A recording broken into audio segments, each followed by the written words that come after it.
জাতীয় চলচ্চিত্র পুরস্কারপ্রাপ্ত অভিনেত্রী রুনা খান চলচ্চিত্র ও বিভিন্ন নাটকে অভিনয় করে ভক্তদের মনে জায়গা করে নিয়েছেন। সম্প্রতি অসময় ওয়েব ফিল্মে অভিনয় করে ব্যাপক প্রশংসা করেছেন তিনি। তবে নিয়মিত অভিনয়ে না থাকলেও সামাজিক মাধ্যমে মাঝে মধ্যেই ছবি প্রকাশ করে আলোচনায় থাকেন অভিনেত্রী রুনা খান। তারই ধারাবাহিকতায় মঙ্গলবার ফেসবুকে কৃষ্ণচূড়ার রঙে দেখা দিলেন এই অভিনেত্রী।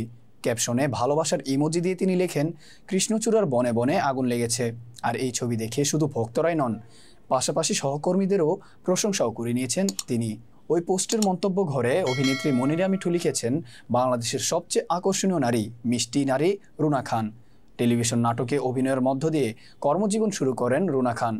হালদা চলচ্চিত্রে অভিনয় করে পেয়েছেন শ্রেষ্ঠ পার্শ্ব অভিনেত্রী বিভাগে জাতীয় চলচ্চিত্র পুরস্কার।